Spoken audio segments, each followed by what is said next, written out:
এটা মংগলদৈৰ পৰা আহি পালেহি নমস্কাৰ এই নিকিৰা কচ্চা এই চিয়া কচ্চা এইখিনি ঠিক আছে খুব একাগ্ৰতাৰে তেওঁলোকে ছবি আঁকিছে ছবি অংকন কৰাত ব্যস্ত সকলোবিলাক আৰু দেওবাৰৰ দিনটোত এনেকুৱা এটা পৰিৱেশ দেখিলোঁ মই মানিকপুৰত আচলতে পোহৰ প্ৰাণ ফাউণ্ডেশ্যনে মোক আমন্ত্ৰণ কৰিছিলে এই বিশেষ সুন্দৰ অনুষ্ঠানটোত আৰু আমন্ত্ৰণ ৰক্ষা কৰি আহি গ'লোঁ দেওবাৰৰ দিনটোত এই বিশেষ অনুষ্ঠানটো আৰু খুবেই বেছি ভাল লাগিলে কাৰণ দেখিছেনে খুব সুন্দৰকৈ তেওঁলোকে ছবি অংকন কৰি আছে আৰু পোহৰ প্ৰাণ ফাউণ্ডেশ্যন হৈছে এটা এনেকুৱা এটা NGO যিটো NGO বিভিন্ন সময়ত বিভিন্ন ব্যক্তিলৈ সহায়ৰ হাত আগবঢ়াই আছে আৰু ছাত্ৰ ছাত্ৰীসকল উপকৃত কৰিবৰ বাবে আজি দেওবাৰৰ দিনত তেওঁলোকে এই বিশেষ সুন্দৰ অনুষ্ঠানটো পাতিছে বৰ বেছি ভাল লাগিলে অকল মোকেই নে বহুতো ব্যক্তিক তেওঁলোকে আমন্ত্ৰণো কৰিছিলে আৰু লগতে অভিভাৱকসকলো আহিলে আৰু সকলোৱে শলাগিছে পোহৰ প্ৰাণ ফাউণ্ডেশ্যনক আৰু ইয়াতে 21গৰাকী ছাত্ৰ ছাত্ৰী অংশগ্ৰহণ কৰিছিলে আৰু প্ৰত্যেককে একোখনকৈ মানপত্ৰ বা চাৰ্টিফিকেট দিয়া হৈছে তাৰপিছত প্ৰথম দ্বিতীয় তৃতীয় তিনিটাকৈ 6টা পুৰস্কাৰ দিয়া হৈছে মুঠত 2টা ভাগ বিভক্ত কৰা হৈছে আৰু পোহৰ প্ৰাণ ফাউণ্ডেশ্যনে মানে আৰম্ভ কৰা এই বিশেষ অনুষ্ঠানটোতে কি কৰিলোঁ অকণমান আপোনালোকক দেখুৱাম দেওবাৰৰ দিনটোত দেখিবলৈ পোৱা গ'ল এই বিশেষ সুন্দৰ পৰিৱেশটো এক সুন্দৰ পদক্ষেপ এক সুন্দৰ ব্যৱস্থা বুলি ক'ব পাৰি আজি দেওবাৰ আৰু দেওবাৰৰ দিনটোত এনেকুৱা সুন্দৰ অনুষ্ঠানৰ আয়োজন কৰিছে এক বিশেষ অনুষ্ঠানে যে অনুষ্ঠানটোৰ নামেই হৈছে পোহৰ প্ৰাণ ফাউণ্ডেশ্যন তো যেতিয়া BS কলেজত পঢ়িছিলোঁ তেতিয়া মোৰ লগত একেলগে ৰুমমেট আছিলে আৰু এই মোক লুকাই মনে মনে কণী খাইছিলে মানে এদিনাখন কি হৈছিলে আমি খুটা খাইছিলোঁ হেৰি আছিল মনত আছে নাই তোৰ মই খুটা খুৱাই দিছিলোঁ যে মালিকৰ ছোৱালীটো খুটা খুৱাই দিছিলোঁ তাৰপিছত খুটা খালোঁ খুটাত ইমান নিচা হ'ল মোৰ সিদিনাখন পিছৰ দিনাখন মই পলিটিকেল চায়েন্সৰ পৰীক্ষা আছে ইয়াৰ পৰীক্ষা নাই সিদিনাখনি 2টা কণী বইল দিছে তাৰপিছত কি ভাবিছে মোৰতো নিচা লাগি আছে বম নিচা কিন্তু খুটা খাই সিদিনাখনৰ পৰা বাদ দিছোঁ খুটা খোৱাটো তাৰপিছত আলুখিনি দিছে আলুৰে এনেকৈ মানে বইল কৰিছিলেতো হেৰি কি পিটিকিছিলে আলু আৰু কণী এনেকৈ সি মোক কি কৰিল মানে কেৱল মোক আলুখিনিহে দিলে কণীটো নিদিলে পিছত মই যেতিয়া গম পাইছোঁ যে ই মোক এনেকুৱা ঠগাইছে পিছত তাক মই ঠগাইছোঁ পিছত তো এয়া হৈছে আমাৰ পৰিৱেশ আৰু আমি গপচপ 94.3 FM গৈছিলোঁ এটা অংশগ্ৰহণ কৰিছোঁ এটা অনুষ্ঠানত য'ত মই আচলতে 2nd প্ৰাইজ পাইছিলোঁ কবিতা আবৃত্তি কিবা এটা অনুষ্ঠান হৈছিলে গপচপ 94.3 FM ইয়াক লৈ গৈছিলোঁ তো আমাৰ বহুত স্মৃতি আছে তেনেকৈ আৰু বাকী আমি একেলগে আছিলোঁ এতিয়া সেই বিয়া আছে পাতিলে বাচ্চা হ'ল আৰু বাচ্চাটো আজি খাব লাগে জলদি আৰু ইয়াৰ বাচ্চা আজি ইয়াৰ চিত্ৰাংকন প্ৰতিযোগিতাত অংশগ্ৰহণ কৰিছে তো সেয়াই আৰু বাকী লগ পাই ভাল লাগিল Sorry ass DJ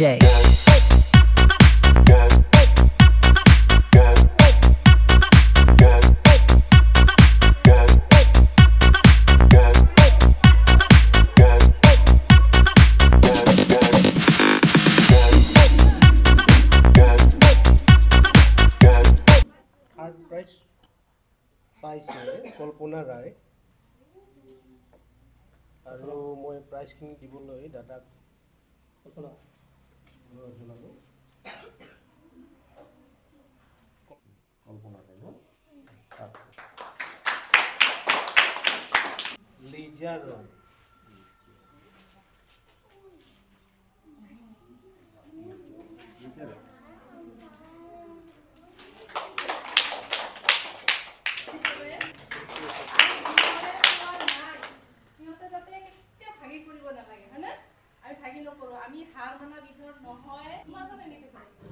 আৰু পোহৰ প্ৰাণ ফাউণ্ডেশ্যনে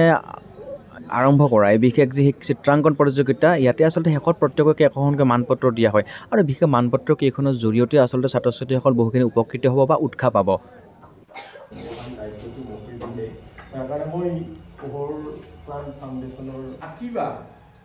কথাটো মই এইকাৰণে কৈছোঁ যে মোৰ কথাবিলাক অন্য লগত নিমিলে কিন্তু অলপমান তোমালোকে ছবি আঁকিবা কিন্তু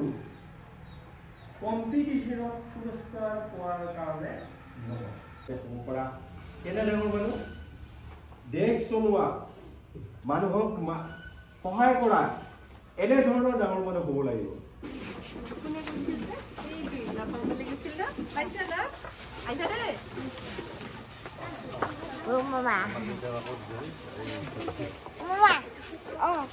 আৰু ই ছোৱালীকে হেৰাই পেলাইছিলে ছোৱালীটো বিচাৰি পোৱা নাছিল ফাইনেলি পাইছে বহুত আছেতো ল'ৰা ছোৱালী ইয়াতে পাইছা নে বিচাৰি বেলেগৰ ছোৱালী লৈ নাযাবি আৰু পাইছে বিচাৰি পাইছে তো চিত্ৰাংকন প্ৰতিযোগিতা হৈছিলে ইয়াতে ভালে লাগিলে আৰু ছাত্ৰ ছাত্ৰী 21জন আহিল তো ভালে লাগিলে আৰু অনুষ্ঠানটো ফাৰ্ষ্ট ছেকেণ্ড থাৰ্ড এনেকৈ পালে প্ৰথম পোৱা এইটো এইপিনে হা তুমি প্ৰথম পালা ন প্ৰথম পাইছা হাত পাইছা নেকি প্ৰথম পাইছা নেকি হাত পাইছা নেকি অঁ কেনেকুৱা লাগিছে ভাল লাগিছে ঠিক আছে বাকী ভাল নে খবৰ হা খবৰ ভাল ভোক লাগছে না নাই হা আৰু প্ৰথমতে পালোঁ এটা খালী কাপ ইয়াতে চাহ ভৰ্তি হ'ব আৰু লাহে লাহে বাইদেউ চাহ দিব বাইদেউ চাহ ঢালি আছে হ'ব গৰম বাপৰে আৰু সুদূৰ মংগলদৈৰ পৰা আহি পাইছে চিঙৰা লৈ পেলাই বঙাই গ'লে খুব মৰম চাইছে কেনেকুৱা লাগিছে আজি আপোনাৰ বহুত ভাল লাগিছে আপোনালোকক লগ পাই কিনে ভাল লাগিল এইটো মংগলদৈৰ পৰা আহি পালেহি নমস্কাৰ তেওঁ মংগলদৈৰ পৰা আহিছে নামটো কি মধুস্মিতা নাথ মধুস্মিতা হাই তো মধুস্মিতা আহিছে চিঙৰা লৈ পেলাই মংগলদৈ চিঙৰা আজি খাবলৈ পাম মধুস্মিতাই নিজে বনাইছে চিঙৰা বনাই খুব ভাল পায় আৰু আজি বনাইছে চিঙৰা পিঁয়াজো তোমাৰ খেতিৰে নে পিঁয়াজ বঢ়িয়া আমি যে খাম আৰু মংগলদৈ ভাষা এটা এষাৰি বাক্য ক'ব লাগে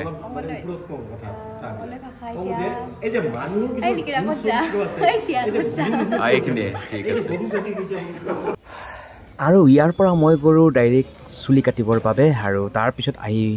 পাম ঘৰ আৰু চুলি কাটিম বহুত দিন ধৰি বাট চাই আছোঁ কিন্তু কটা নহ'ল আজি কাটিলোঁ আৰু এয়া হৈছে আমাৰ ঘৰটো নতুনকৈ নিৰ্মাণ কৰা বিশেষ ঘৰটো ভাবিলোঁ আজি ঘৰটোকে দেখুৱাই দিওঁ সকলোৱে দেখাই থাকে নিজৰ ঘৰবিলাক তো ময়ো আজি ভাবিলোঁ দেখুৱাই দিওঁ আৰু এজনে মোক কৈছিলে যে ঘৰটো অকণমান দেখাই দিবা তো মই দেখুৱাই চেষ্টা কৰিছোঁ এইটো নতুনকৈ বনাইহি আছোঁ ইয়াতে জুলনাচ কিবাকিবি আছে আৰু ওপৰত এটা বিশেষ মই চাংঘৰ আছে বিশেষকৈ কাৰেং চাংঘৰটো চাবৰ বাবে বহুতেই ইচ্ছা প্ৰকাশ কৰি আছিলে সেইবাবে মই ভাবিলোঁ অকণমান দেখুৱাই দিওঁ আৰু দিনৰ ভাগৰ পৰিৱেশটো অকণমান বেলেগ ৰাতি বেলেগ হয় ৰাতি অকণমান কাৰেং চাংঘৰ যেতিয়া লাইটবোৰ জ্বলি উঠে ভালে থাকে কাৰেং চাংঘৰটো দেখাবৰ কাৰণে ওপৰলৈ মই গৈ আছোঁ আৰু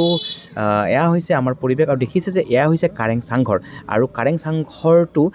আচলতে ইউটিউব চেনেল কাৰেঙৰ নামতে মই নামাকৰণ কৰিছোঁ যদিও আগতে মোৰ বৰষা চাংঘৰ বুলি এটা আছিলে সেইটো পৰৱৰ্তী মই ভাঙি পেলালোঁ আৰু এয়া নতুনকৈ কাৰেং চাংঘৰ বুলি মই নিৰ্মাণ কৰিলোঁ আৰু এইটো 25 ডিচেম্বৰত মই আচলতে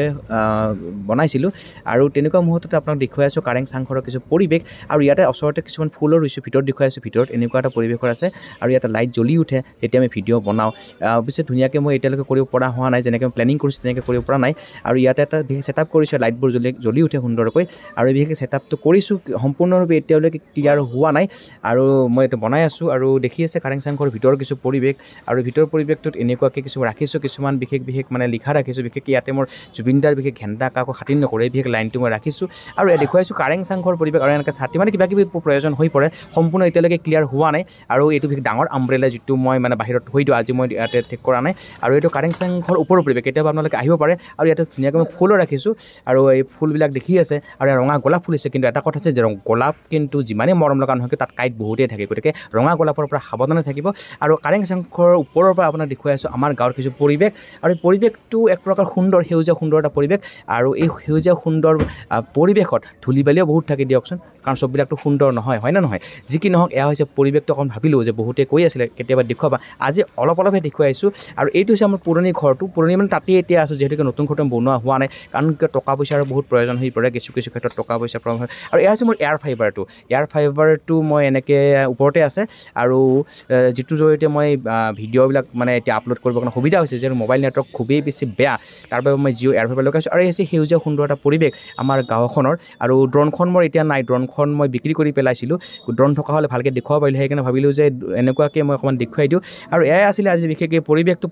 আৰু মই অকণমান তললৈ নামি গৈছোঁ ভাবিলোঁ যে অকণমান আপোনালোকক আগৰ যিবোৰ আমাৰ ঘৰ আছে আৰু চি চি কেমেৰা দেখুৱাইছোঁ চি চি কেমেৰা আছে এনেকৈ যিহেতুকে মানুহ আমাৰ এতিয়া খুব কমি গৈছে দেউতা যিহেতুকে 5 জুলাইত ঢুকালে তাৰপিছত আমাৰ মানুহ কমি গৈছে অকল মা আৰু ভণ্টি থাকে সেইবাবে চি চি কেমেৰা 2-3টা লগাই থৈছোঁ আৰু এইটো হৈছে আমাৰ গাড়ীৰ গেৰেজটো আৰু সেইখন হৈছে মোৰ বাইকখন আৰু এয়া হৈছে আমাৰ পুৰণি ঘৰটো এতিয়া অৱশ্যে মানুহ কম ঘৰ বহুত হৈছে এনেকুৱা হৈছে অৱস্থাত মই ৰুমটো অকণমান দেখুৱাই দিওঁ যিটো ৰুমত মই আগতে আছিলোঁ এতিয়া এইটো ৰুমত মই নাথাকোঁ এইটো সম্পূৰ্ণ ঠিক ঠাক কৰা নাই আজি দেওবাৰ দিনটো ঠিক ঠাক কৰোঁ কিন্তু আজি সময় নহ'ল আৰু এইটো হৈছে মোৰ ৰুমটো আৰু এইটো হৈছে মোৰ য'ত কম্পিউটাৰ টেবুলখন আৰু মই লেপটপ কেইটা মই থৈ দিছোঁ এইটো কম্পিউটাৰ টেবুলখন দেখুৱালোঁ এইটোখন বিচনা আৰু এইটো মোৰ ৰুমটো সৰু সুৰাকৈ আৰু এয়া আছে ফুল কিন্তু আজি এইখন দেউতাৰ স্কুটিখন অকণমান ষ্টাৰ্ট দিবলৈ চেষ্টা কৰিম কাৰণ কিয় প্ৰায় 20 দিনমান ধৰি স্কুটিখন চলোৱাই নাই চাওঁ ষ্টাৰ্ট হয় নে নহয়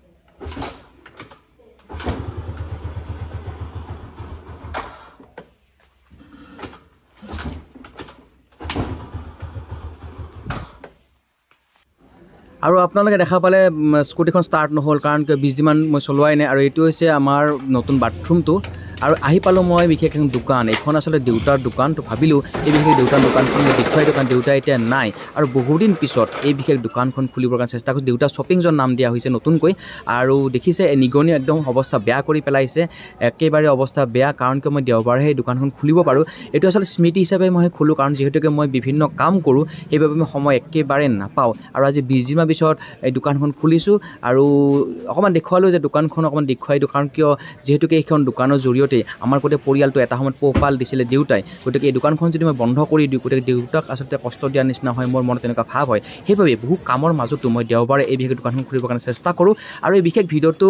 যেতিয়া প্ৰস্তুত কৰি আছোঁ তেতিয়া মোক ধনমণিয়ে হেল্প কৰি দিছে ধনমণিক থেংক ইউ আৰু আজি ভাবিলোঁ যে আপোনালোকক অকণমান মই এনেকৈ অকণমান সৰু সৰুকৈ দেখুৱাই দিওঁ আৰু কেতিয়াবা ঘৰৰ পৰিৱেশটো আপোনালোকক দেখুৱাবৰ কাৰণে চেষ্টা কৰিম মাজে মাজে কিন্তু বহুতো বেছি দীঘলীয়া হোৱাৰ বাবে আজিৰ এই বিশেষ ভিডিঅ'টো মই ইমানতে শেষ কৰিব বিচাৰিছোঁ পৰৱৰ্তী সময়ত পুনৰ আপোনালোকক নতুন এটা ভিডিঅ'ৰ জৰিয়তে দেখুৱাম মই কি কৰোঁ ক'ত থাকোঁ আমাৰ ঘৰৰ পৰিৱেশ ইত্যাদি ইত্যাদি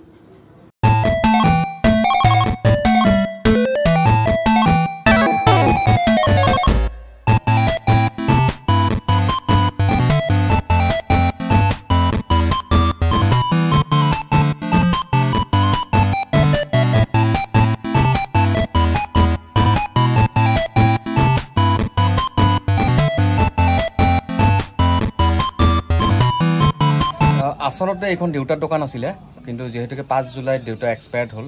আৰু অনাকাংক্ষিতভাৱে তেওঁ আমাক এৰি গুচি গ'ল দেওবাৰে মই খোলোঁ যেহেতুকে মই জব এটা কৰোঁ জব কৰাৰ উপৰি বিভিন্ন কাম থাকে মোৰ আৰু এইখিনি ভিডিঅ' মোক হেল্প কৰি দিলে হঠাতে আহি গ'ল তো ই ক'লে যে ভালকৈ দেখাই দিয়ে অকণমান তো এই 20 দিনৰ পিছত দোকানখন খুলিছোঁ প্ৰথম দেখিছে আপোনাৰ কেনেকুৱা মানে নিগনি একদম অৱস্থা বেয়া কৰি দিয়ে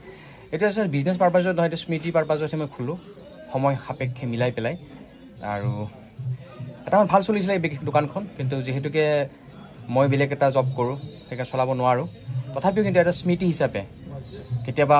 দেওবাৰে খোলোঁ গতিকে তেনেকুৱাই আৰু অকণমান দেখুৱালোঁ এনে আজি